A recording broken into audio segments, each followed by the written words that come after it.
Okay, well, thank you everyone for joining us today for our webinar focused on your free educator account and making the most of it, hopefully finding a few secrets to success that you didn't know previously.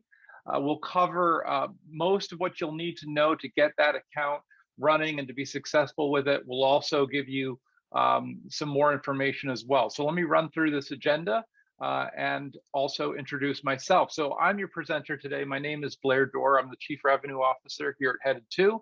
I love doing these calls. I love to connect with all of you. We've got folks on both coasts, everywhere from Pennsylvania on to California. So thanks to all those who are with us in the afternoon and those who are here in the morning. And yeah, let's talk about this agenda. So what we're going to cover is, for one thing, making sure everybody who has a free educator account knows that there is online PD.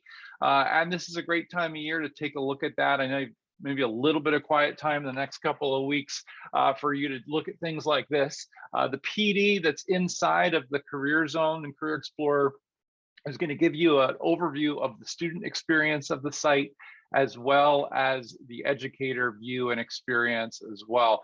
It also gives some assessment at the end just to make sure that you were able to follow everything, and hopefully you were pretty straightforward. Also in today's call, we're going to talk about bringing students under management, how many you could bring in, what the limitations are there, and if you need additional students, how you'd be able to get that.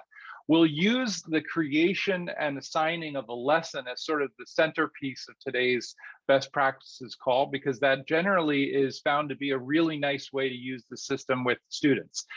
Each one of you has sort of a different approach to how you like to use the CareerZone, and the lesson system is one that really allows you to customize that approach. Things as basic as changing a password, just want to make sure everyone's aware of how to do that. Folks are always asking us how to do this for their students, so it's really quite easy, and we'll show you how to do that. And then, of course, we're going to preview the upgrade that is available to you if you want to have a more custom experience of the CareerZone, as well as changes that are going to be coming in 2022. As we dive in, and I'm about to flip over to the demo, I want everyone to bear a couple things in mind. The California CareerZone and Pennsylvania CareerZone are two systems that are sponsored by their respective state departments of education, which means that many features you can access at no charge, which is really great. So you can go to a site like cacareerzone.org or pacareerzone.org, create an account, get a free educator account, and begin working with students right away. Students are also able to log in at no charge to them. They create an account, they own their data. We're very, very careful about securing their data. We don't share it, resell it, or anything like that. We're very careful around privacy. So students should create accounts, teachers should create accounts, and we're going to give you a little more detail on how to link those things up. So without further ado, let me hop out of the presentation mode here and go to a bit of a demo. Okay, good. Now we're into the demo piece of this. So buckle up and let's show you what's going on. I've got a few tabs that are open right now, and hopefully everyone can see these. Hannah, chime in if you can't, but we've got right now the California CareerZone is showing on the screen. And this is the first URL you'll go to. If you're in California, it's cacareerzone.org. If you're in Pennsylvania, it's pacareerzone.org. Or if you're in other states, well, you don't have to figure it out. You can go to headed2.com, and from headed2.com, if you want to find your state system, we've got a map here. You can click on your state and you can get started, and that'll take you to your particular URL. The things I'll note, though, is that access is somewhat limited in these states that are not sponsored by departments of education, but you will at least be able to get a lot of information and an idea of what's going on inside of your state system. So if you're one of our many users who are coming to the California CareerZone from another state, just be aware that you've got another option that'll pull in state-specific data, so you don't have to look at California's data all the time. We're going to be doing much of this demo today in the California CareerZone, just because that's where I have an educator account, and I can show you more that way. But I want everyone to know that everything I show you will translate to the other sites as well. So this is the screen we're going to use, but just be aware that all this will translate. I'll click sign in. And what I'm going to do is I'm going to sign into my free educator account. Now, a couple of things. When you first register for a CareerZone account, you will indicate during the registration process that you're a teacher. And when you do so, you'll be prompted to create a free educator account in the system. If you happen to say that you were a student, you may not see that a prompt to get an educator account, and you're going to want to change that personal information under your name in the upper right, and go to the settings and adjust that from student to teacher. And then you'll start seeing the prompt to get that free educator account. Once you have the educator account, though, you've got a lot more capability inside of the system. So that's why we really want to encourage all of our educators to make sure that they've signed up for this educator account, because with it, you're going to be able to manage up to 50 students. You're going to be able to send them messages inside the system. You're going to be able to assign lessons. Most importantly, though, you're going to be able to see the work that they're doing inside of the system with a variety of reports. So we're going to cover some of that stuff today, but really the table stakes, the first things you're going to want to make sure you do is make sure you have an educator account. You'll know you have one because you'll see this toolbar at the top. It says Management Tools, and you'll see your educator code. Now, this educator code you want to see on the screen right now, this one's mine. So don't go ahead and use this one, because then your students will come under my management. You're going to want to use the educator code that is specific to you, and you'll see it in your top toolbar when you log in. On my account, you'll see that I have 4 users under management. And I've got an allotment or a quota here of 50 total. Now, if I click on this, by the way, it's going to tell me that I have the option to think about doing an upgrade or taking a look at some of our other options. We're going to talk about those today. But once we've done so, you'll have a better idea of what your capabilities are. Now, the first places you're going to probably want to go as an educator is to your Manage Users page. This is where, oops, I'll close this window. This is where you're going to see the users that have come under your management. If you don't see a student here that you thought should be under your management, then remember to get this code and share it with that student, and I'll show you where they're going to enter it in a moment, okay? So I've got 5 students under my management, and from here, I can work with individual students by clicking the Actions button, and I can do everything from editing the user to changing a password to sending them a direct message to removing them from my management if they're no longer my student. I can view a summary report, cluster report, or if they're using the course schedule feature in the system, that's an option as well. So this is a page that will probably become functionally, as close to a homepage for you as it comes, really, because this is where you're going to be doing a lot of your student-oriented administrative work. And we'll dive into that in today's presentation. But since we're talking about bringing students under management, and since this is a best practices overview and webinar, I want to make sure that you're all able to see what the student experience is when they're logging in. So I'm going to log out of my educator account and log in instead as a dummy account here that is just sort of designed to show off the system and give you an idea of what's going on.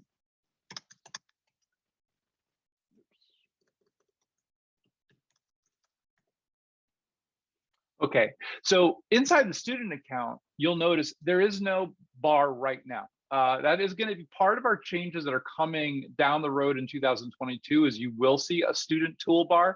But right now, there is no toolbar at the top for the students to navigate, and that is an important difference. But in this case, if we're working with the student Sophia, and I want to bring her under my management, she'll enter my educator code right here. You see where it says code. So I've got a similar box on my educator account that has my educator code. She enters it here, she clicks request, and then she comes under my management. And that's important because everything that we're going to talk about today to sort of make the most of your educator account focuses, or it orients around having the student under management, assigning her work, running reports on what she's doing and what other students are doing, et cetera. So we will come back to this, but I wanted you to be aware that it's relatively easy for students to enter in your educator codes. Now, some of you on this call today are administrators or sitting on top of larger school districts, and you're thinking to yourself, well, we're not entering educator codes one at a time, are we? And the bottom line answer to that question is If you do the upgrade, we have bulk importing of students. So we would be able to, inside of our custom deployments, which you would have to pay for, do a bulk import of students and assignments to teachers. So all that can happen behind the scenes. And we even have the ability for some of our customers with larger groups of students to connect with your student information system. So that can be a really nice advantage of the upgrade system and moving out of the free site, to make sure that you're able to get all the students in there, assigned to the correct teachers, and have it be relatively fluid with a connection to your SIS. But the way we've designed the system for free educator accounts, we're thinking more about that individual educator who's in the classroom, who wants to bring students under management, maybe wants to do activities with them within a class period. And that's really what it's designed for on the free side of the system. All right, like I said, we'll come back to this account in a moment, but I wanted you to be able to see what was happening with the student side and where they were entering the code, et cetera. All right, so we're back in here. A couple things that I want everyone to be aware of. Now, since I've already been in this site a bit, you're not seeing a card that I want you to all be aware will show up for you. There'll be a card in the upper left the first time you log in to your educator account that gives you an ability to open up our professional development online lessons. And that's really helpful, really useful. If you open that up, you'll see there's 4 modules. There's a pre-assessment, there's the student experience, there's the educator experience, and then there's a post-assessment. It's a really nice way to start, especially if you've got educators joining you who are relatively new to this, who haven't really taught career readiness. This is something that can be very, very helpful for them, just to get brushed up on the system, what it can do, the extent of its capabilities, and to make sure that they're able to do some of the things that we're going to show in the call today. So you can see that in this area here, which right now is called My Stuff, these are all the things that I, as an educator, within my educator account, can be doing right now that might be helpful to me, including some regular activities that some of your students might be doing. Another call out that I sometimes think that people miss is that we do have a referral program. So let's imagine that you've got you're up to your quota of 50 students under management, and you have a few more students that you want to bring under management, but you're not quite ready to upgrade the site. Well, that's generally okay. All you need to do is refer one of your colleagues, and you'll get 10 extra users for each educator you refer. We do cap that. I can't remember the number we cap that at, but it's not a problem we've run into just yet. So if you're referring the system to your colleagues, then you can get more educators, more students under management. That's something to bear in mind. Okay, continuing on, a few other things that are worth being aware of. Inside the educator's corner, this is where you're going to find your resources. So we get asked this a lot. Where would I find sort of tutorials or webinars like this one, user guides, etc.? It's all inside of this educator's corner section. So we try to give you ample help. The other place you can find information on the system if you need help is if you scroll all the way to the bottom and click Help Support. This is going to pull up our FAQ. We're going to be introducing next year some more video-oriented quick guides on different tools, so you're able to get an understanding of how to do things. If you get totally stuck, as in you're not able to find an article in the FAQ or anything from what you've learned in these webinars to do something, you're always welcome to scroll down and send us an email. We're usually very responsive to this. It's something we pride ourselves on, just to make sure that we're able to get responses out to you as quickly as possible, even if it's something it's going to take us a little more time to work on. But definitely use that feature if you get stuck inside the system. We are absolutely happy to help. Since I've scrolled down here, a couple other things that are just worth noting that, like I said, a lot of educators sometimes miss, that we do have a language toggle. So for students for whom English may be a second language, they're actually able to change the language of the system to Spanish from this toggle.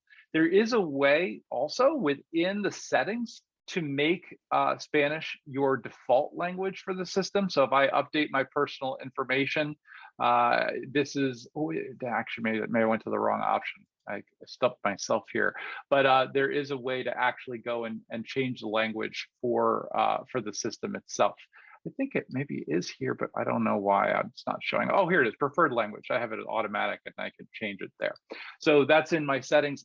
If I change it in the settings here, then every time I come back, it will be in Spanish. If I change it down here with the toggle, then it's only for this unique session that the system has translated into Spanish. So that's just something else to be aware of. So those are the two things that I led off with. I want to kind of summarize. We talked about the easy way to bring students under management, so to share your educator code.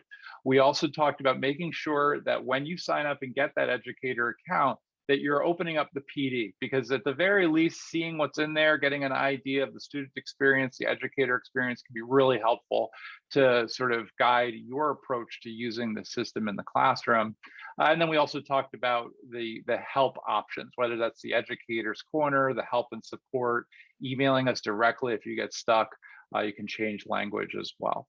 So those are some things to kind of be aware of as far as what's happening inside the system. So I'll pause there. Now you've gotten started. So that's kind of, we've gotten you through the sort of first 10 minutes of using the career zone, either in Pennsylvania or California or anywhere. And we really love to start with what is most important, getting yourself set up with an account, getting yourself set up with an educator account so that you can get the educator code and start bringing students under management. So with that though, let's dive into the system itself. We'll give you a little context on how this system has evolved to where it is now, what most of our educators who've been using the site for years do with the system, how they use it, and then we'll also dive into some features that we think you'll find really helpful as ways to curate your students' experience through the system. Let's start with Headed 2. So the company Headed 2, which is the company that I work for, is a technology company that builds these systems. We build the California Career Zone, the Pennsylvania Career Zone, sites like the Nevada CareerExplorer, and Career Explorers around the country. Headed 2 has been around for quite a long time now, 15 years or so. And the first project that we worked on was the California Career Zone. So we worked with the Department of Education in California to build this system. And over 15 plus years, we've really benefited so much from the feedback that educators like you have provided us. This system was really built on the feedback of teachers, administrators in California and Pennsylvania, and it continues to evolve. And we'll finish today's presentation with a little idea of what's going to be coming in 2022. But your feedback, your support has been totally instrumental in creating a really amazing site. Now, our mission as a company is to make sure that individuals are able to plan and prepare for a career that they'll love. And that's really what's at the core of the system. When we look around at the ecosystem of other career readiness providers, one thing that we noticed years ago was that there can be kind of a little bit of a bias towards four-year colleges as the place that all individuals should go, to burnish their credentials and then enter a career. Our approach is different. We're outcome agnostic and we're education pathway agnostic. There are some students for whom a four-year college is going to be a great option. And we have college profiles with information about SAT requirements and tuition and financial aid. All of that is inside the system. But we also understand that there are kids who are going to go right into the workforce, or there are kids who are going to go and try to get a certification. And we're very focused on making sure that those students have as much information as the kids who are going to the four-year colleges and are able to design their career plan just as easily as someone who is going to have a different or more education-heavy future. So think about this as a system that really is designed for every student. The other thing that is really important to note about the Career Zone is that this is a system that the students create an account in that they'll have access to long after they graduate. So this isn't one of those things where, well, my school bought my system, and so I got to use it for those years that I was in school, but when I graduated, I was out of luck. No, in this case, what's happening is you're creating an account as a student and you're maintaining access to that account for many years to come. So, and without having to pay for it, that's another important piece. That student never pays for the system. The system is free to them to use. use. It's really if we do an upgrade, that's really for the schools or the administrators to make sure they're able to do reporting and make the system easier to use for their students. We'll cover that. So those are the few things that I want to just plant the seeds, make sure everyone's aware that this is not some new kid on the block. We've been around a long time. We're so thankful to the Department of Education in California and Pennsylvania for their support. Our new partners that we have in Nevada as well. It's really based on the support of those larger entities as well as school districts like yours that allow us to continue in our mission of spreading career readiness and learning around the country. Okay, so that's a little context on Headed to the Career Zone and where we are. Now, a lot of times we get asked, okay, I got this system, I've got my kids in there, what should I do? Like, what's the first thing that I should do inside of the Career Zone? Well, right now, what we direct you to is Discover Possibilities. Discover Possibilities is where we house all of our self-assessments. You'll see everything from our financial literacy tool, Make Money Choices, the interest profiler, which is derived from the own-end interest profiler. We have a college preferences module, a quick assessment, work importance profiler, skills profiler, and job application tools such as resume, cover letter, reference list. I'll give you a little overview of each of these right now. So Make Money Choices is a part of the system that we're really proud of, in the sense that we built this many years ago and it's been a huge success in the classroom.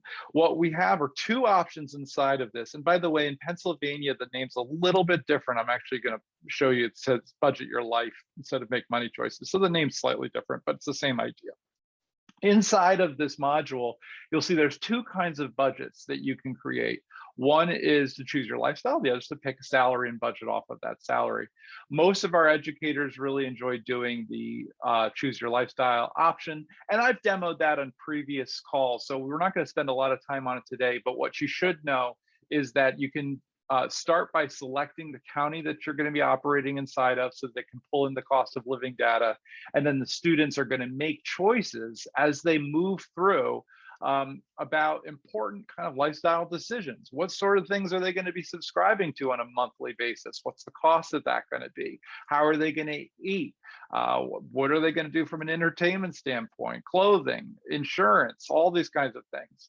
A quick pointer from sort of the best practices window here is that anytime you see a value that maybe you don't trust it or you think it's a little behind the times, you can always change it by going into the green box here and just putting in a new value. So any one of these monthly costs can be adjusted based on your knowledge. And actually, I've found in working with students that this can be a really nice way to enhance this particular module, is to actually ask them to gut check it.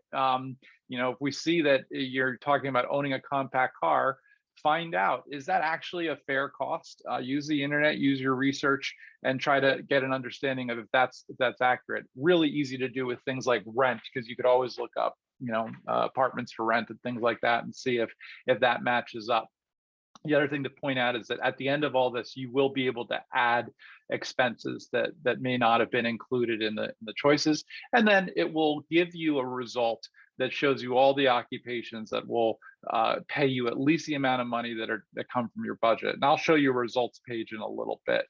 Other assessments we have in the system: the interest profiler, which I've demoed; college preferences, where if for the students who are headed in the college direction, this is going to allow them to answer some questions about the types of schools they might want to be in, the campus setting, the type of school, even if they're looking at the financial aid packages, the location, academics, et cetera, and build essentially a profile of the kinds of colleges that might be a good fit for them. So there are tools, really great tools inside of the Career Zone to help for students who are college bound. We just are careful to make sure that there's tools for everyone else as well. So the quick assessments one, I will give you kind of the best practice on this, because a lot of times we'll get questions about the quick assessment. The first one that I've been asked quite a bit is, does the quick assessment get saved? Do the results of it get saved? And the answer is maybe a little unexpected. This one, the answer is no, these results do not get saved. This is really a way actually just to kind of show your students what self-assessment is all about. Why do we even do self-assessment? The reason we do self-assessment is because you want to begin to understand yourself, some of the qualities of your personality, to then understand what occupations align to those qualities. You're going to have a more successful, happier, more fulfilling career if that career is aligned to who you are as an individual. This is absolutely an oversimplification of the individual, but it does give you some directionality as to what sorts of careers might align to your attributes. So in this case, I've done realistic, investigative, and artistic. I can view the results and I can see the results that come up against those particular traits. It's really easy for me to go back and change them and see different results that might come up for a different set of attributes. So if I'm using it in a classroom and I'm trying to demonstrate for students what is self-assessment all about, this is just a really nice way to do it, but it isn't the best way to reflect that individual. If I wanted to do that, I would probably point them to the interest profiler. And that's also why when you go to Discover Possibilities, you'll see probably our most tried and true assessments at the very top: Make Money Choices and the interest profiler, because they're really good places to start. Both of those really are. So if you're wondering where to start, there's your answer. There's where to start. So now let's assume that you've gotten a little more advanced with your Educator account and you're wanting to do a little more, and you're on this call and you're trying to figure out best practices and secrets to success and all of that. So let's actually go a little deeper together. What we're going to do first is we're going to go to our manage users, and we're going to show that we've got several users under management. And the first thing I want to do is, I'm curious, because we have all those self-assessments that we just talked about. I'm wondering how many of my students have completed the work importance profiler. We haven't really covered it in class. I'm wondering if anyone's done it. So I'm going to click Dashboard Report. And the dashboard report is pretty exhaustive as a report. It's going to show you all the activities in the system that could be completed by a student and what their current status is as far as their completion of that activity. If you hover over any of these acronyms, you'll know what it is. WIP is the Work Importance Profiler. If I scroll down here, I can see a couple things I want to point out. For one thing, in the manage users, you are yourself included as a user.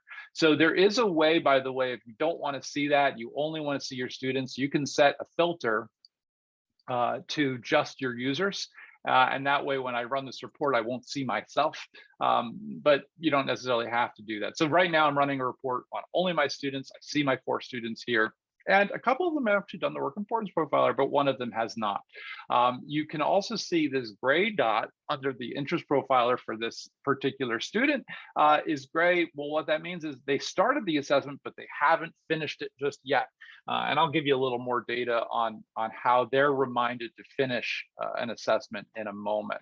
So, okay, so I've got a couple of kids who haven't done the work importance profiler, 2 who have. So what I'm going to do is I want to make sure that they take care of that and do that. Now, there's a few ways I might do that. I could just send a message. If I wanted to, I could send a message to the individual by clicking on the actions and click send message. That's definitely one way to do this. Another way to do it, though, which is more exciting and fun for a webinar, is to actually integrate it into a lesson. And so what we've done with the lesson system, or the plan system, is we've tried to make it pretty flexible and fluid as far as whatever you're trying to do inside the classroom. We want teachers to be able to ask students to maybe do activities in a certain progression that makes sense for them, and that's what that's all about. So what I'm going to do from this page is I'm going to next go to my manage lessons. And so I'm going to hover over manage, go to manage lessons. And here we are. These are my lessons and assignments. Now, if you're in the free system, you should know that your capability with lessons and assignments is that you can create a lesson and assign it to your students.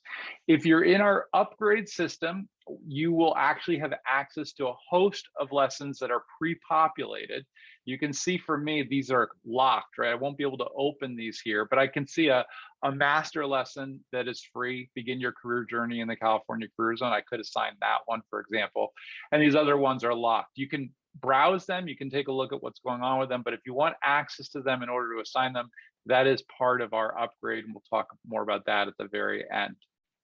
What I've done here is I've created a little mock lesson called the work importance demonstration. I did that just before our call today. And let's take a look at what's going on here. I'll click on Learn. In this case, this is just giving me an idea of what's going on inside of this lesson. I said, we're just going to do the work importance profiler, and the materials needed is a computer and internet connection.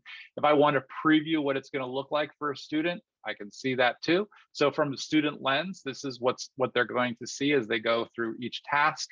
It's going to ask you to do the work importance profiler, and that's it. Now, this is a really streamlined basic lesson, but I wanted you to know that that's something you can do. You can create one task lessons, but you can also create a lesson with multiple tasks. What I mean by tasks when I say that is that you can do a whole lot of things. Let's click on edit here, and we'll go to new task. This will show you what your capabilities are. You can ask a student to write a text or reflection. You can direct them to the interest profiler, the skills profiler, the budget, the resume, letter, reference list, college preferences, link. And then yes, there's also some locked options. Again, those are part of the upgrade, and the upgrade allows unlimited file storage. And with that, we have some flexibility in terms of other activities and tasks that students can do. We'll come to it, but the ones that are colored in, these are ones you can use right now. You can direct students to an outside link if you want, and you can write your own instructions, etc., for what you want students to do. So there's no limit on the number of tasks you include in a lesson. That's really up to you. But in the case of our little experiment for today, I've done a one-task lesson called the work importance lesson, and I want to assign it to my users. In this case, I'm going to assign this to 2 of my users. We'll do Hannah Steyer, and we'll also do Sophia. Okay, so I've got 2 students here, and I've got 2 users selected. I want to assign a lesson. I am then going to do my term work importance demonstration. This is one I created, so therefore I can assign it. I click select, and boom, I assign this lesson. All right, so now the assignment of the lesson is complete. So I, as the educator, have designed my curriculum. I've sent it over to the students I want to do it. So the next question you may be asking is, well, what happens now? What did they see? Did they see it? What does it look like? So I'm going to log out of my educator account and show you back into Sophia's account what this will actually look like.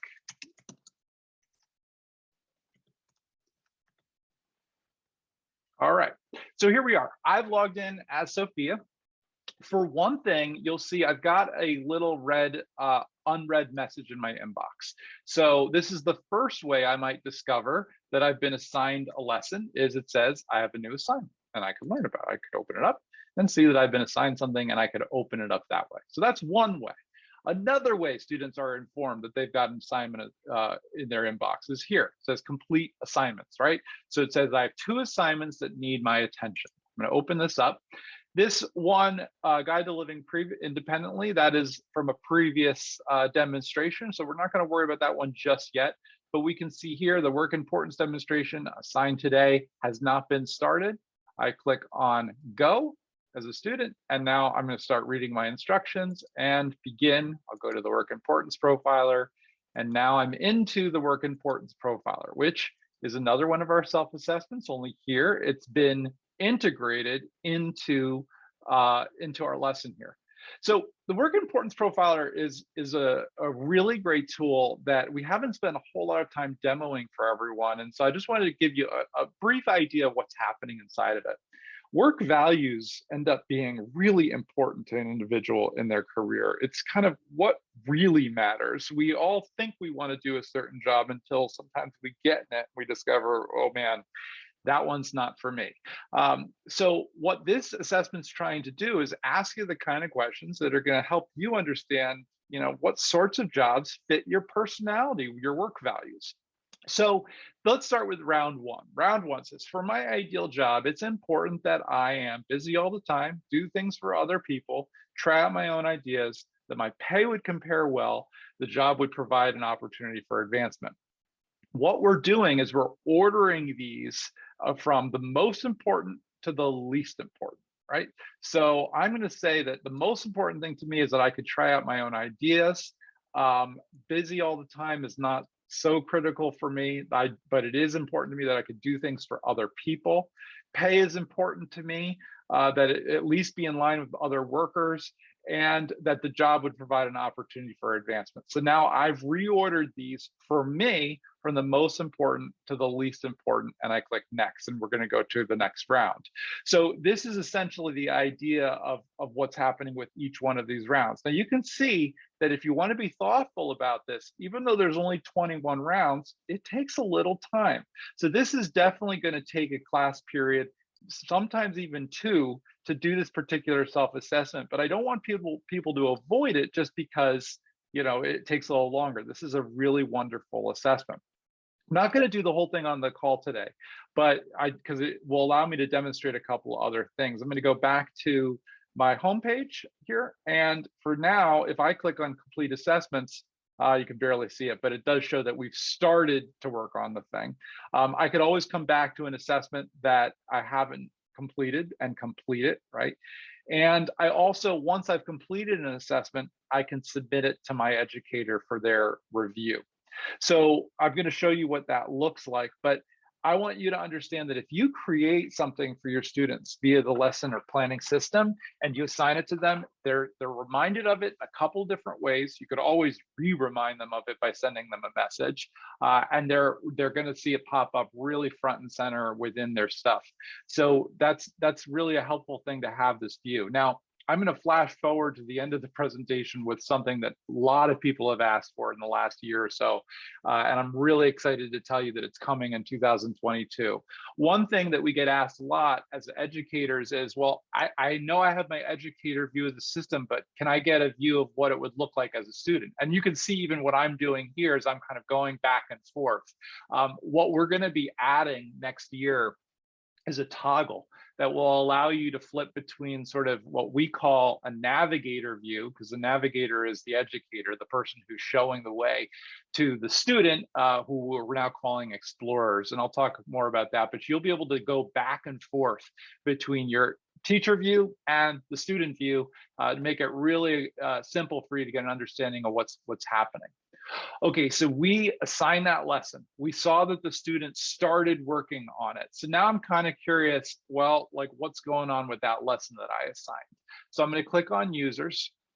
And here, what I'm going to do is I'm going to run a report. And the report that's really great for you to all be aware of, another secret to success, best practice, is the assignment status report. I click there. I'm going to find the report that we just created, which was the work importance demonstration. And I'm going to see that I have assigned it twice, okay? Nobody has completed it just yet, right? And as far as progress is concerned, not a whole lot of progress has been made, but I can see them here. Now, if I go to another lesson, let's try Guide to Living Independently. Did we have any? Yeah, all right. So in this case, this was a lesson that I assigned to several people. This is one where the student actually has made more progress, right? But hasn't yet been submitted for approval. Another one, let's see if we've got one. Okay, so this one's a transition plan.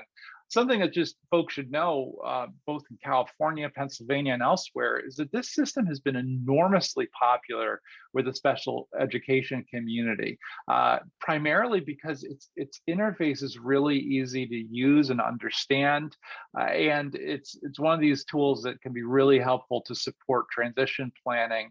And within the upgrade, we actually have a whole set of lessons designed for special education. So whether that's the Guide to Living Independently or interviewing tactics and everything else. So we've actually have some really good curriculum for special education inside of the system. But here we actually do have a student who has completed this particular lesson. And if I click on approval queue, I can see what actually has been submitted. Now, unfortunately, since this was a demo, I didn't write a whole lot, but once the thing has been submitted, I can read what's been done and I can approve it or reject it. Now, in this case, I'm gonna say, I'm actually gonna send this back because I don't see any work. I don't see any work. So I think what happened was, you know, just in the interest of the demo, I sent this in without having done anything, but I click reject. That'll go back to the student and they'll be able to go back into the lesson and clean it up and do whatever they needed to do to make sure that it's that it's what you want it to be.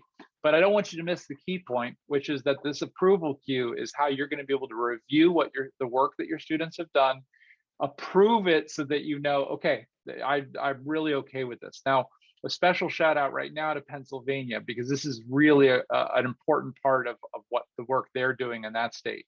In Pennsylvania, there's something called the Career Readiness Indicator, and this requires that educators generate 2 pieces of career evidence each year from grade 3 all the way through grade 11.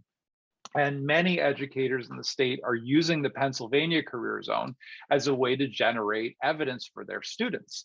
Okay, so that's really wonderful. They can use the self-assessments, they can create their own things, they can use the resume tool, the cover letter tool, et cetera, and they're generating evidence all along. Now, for educators in Pennsylvania, when you use the lesson plan system as the way to assign those pieces of evidence or artifacts, then the approval queue will allow you to give it that glance to make sure, yep, this kid has actually done what I would need them to do. This is definitely going to work as evidence should the state come and want to look at the work that we've been doing.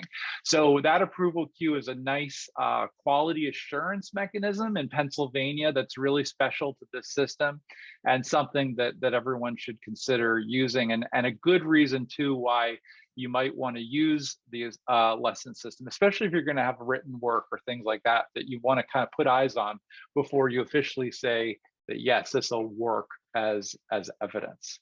Okay, so we've now just to kind of summarize what we've done is we've gone a little deeper than we usually do. So, you know, obviously to be successful using this system, you needed to create an account.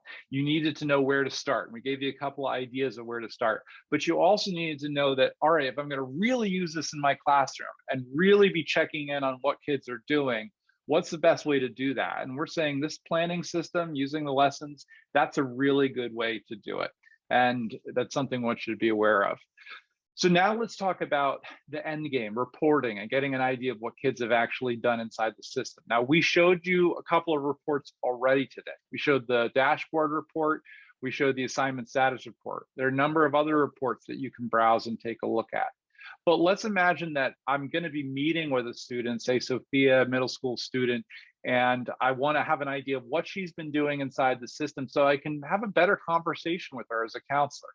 If I click on actions and I click view summary report, this will be an exhaustive list of the work that she's done inside of the system. Now, in this case, unfortunately, we don't have a whole lot of things she's done. She has done the budget tool, which is great, but there's some lessons she hasn't completed. So in this case, what I might say to her is, oh, this is awesome that you did the budget. We might spend some time talking about the budget, but then I'd encourage her to get back in there and, you know, if I had assigned her the interest profiler, make sure she's done that so we can get a little deeper into potential occupations that she'd want to look at. So this individualized report is a really nice way, especially if you're about to meet with a student, to get an understanding of what they've done, and you know how to direct the conversation that you've had with them.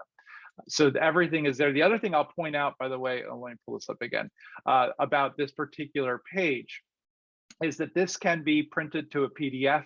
And if you're inside of the upgraded site, this can be actually saved as an external file and shared really easily with parents. So we've got some sharing mechanisms within the upgraded site for working with parents that are really great, and something that's worth talking to a salesperson at Headed To about if you're interested. Okay, so we've now run our group reports. We've run an assignment report. We've also looked at the individual user and got an idea of what's going on there. So really, as far as, you know, having some best practices, knowing what to do inside the system, you've got a pretty good world tour in our first 45 minutes. Last thing I'll point out, this is one that comes in handy. Yeah, passwords. If you ever need to change a password, click on actions, username, password, and you can change it right there. The username stays the same, okay? All right, so we have now given you that world tour, like I said, and I'm going to actually switch from sharing the demo back to my presentation. But as I move to that, let me just make sure I don't see any Q&A just yet, but we can get to that a little bit later. Hold on, let's pop this open. All right, we have demoed, and let's talk about 2022 for a moment. Okay, so like I said, we've got some really cool things coming in 2022. One thing that is going to be important is, we use student and we use educator. These are terms that are good, but this system is used beyond K-12. It's used in community colleges. It's used in workforce development. So it's important for us to be inclusive in terms of how we approach these things. Not everybody is a student who uses the system. And so what we're doing is we're beginning to think about the naming that we use inside the system. So users become explorers. It is the Career Explorer after all. And then those who are helping them, like yourselves, are the navigators. You're the educators, the counselors, the one-stop guides. All these folks are navigators inside the system. So you'll see that it's pretty subtle. It probably won't get in the way of your understanding of the system, but I just want you to be aware that we'll be switching to that language in 2022. You're going to see some easier navigation coming for students and expanded tools for educators. Students are going to have a top nav like the educators have. So educators have really liked having that top bar. It made it really simple for them to get where they wanted to go. We've had amazing feedback from that. So we're letting students in on a similar thing. Now it'll be clear which is the student, which is the educator. There's a color coded differently. There's different options on those bars, but that's something that we'll be rolling out. And then there's going to be some additional upgrade perks as we go into 2022. The biggest change that we introduced in this past year that is now really fully operational is every upgrade account is assigned a customer success manager. It's an individual who's there to help answer questions, who will do the free onboarding, professional development and tutorials, who's available if you need to do additional education and webinars. So that dedicated person has been a really nice resource for those of you who have upgraded. And that's going to be obviously in full effect next year. My little plug for the upgrade is that when you upgrade, you support our mission, sorry for the typo, to bring career readiness to every student.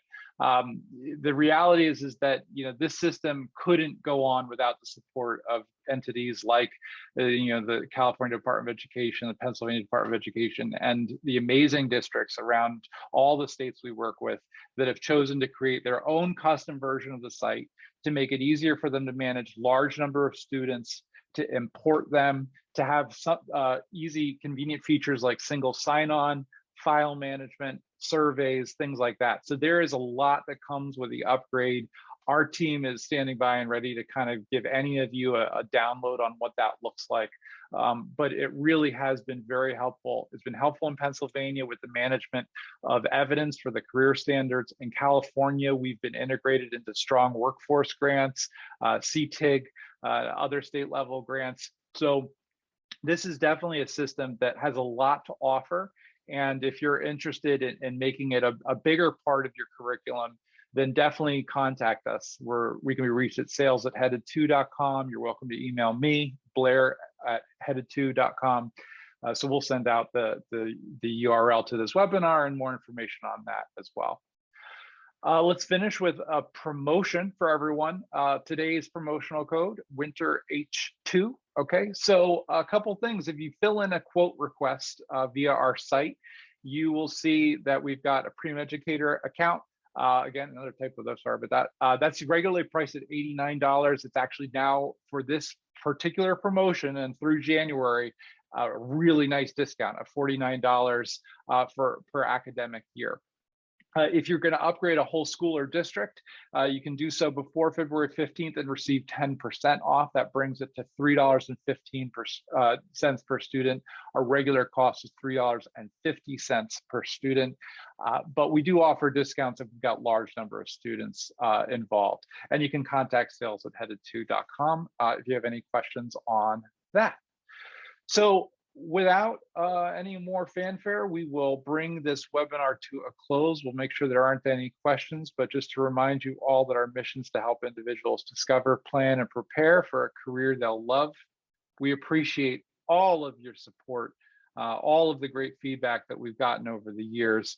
Yeah, I'll jump over to Q&A, make sure there aren't any other questions, but I am going to stop the recording here. And thank you all for joining.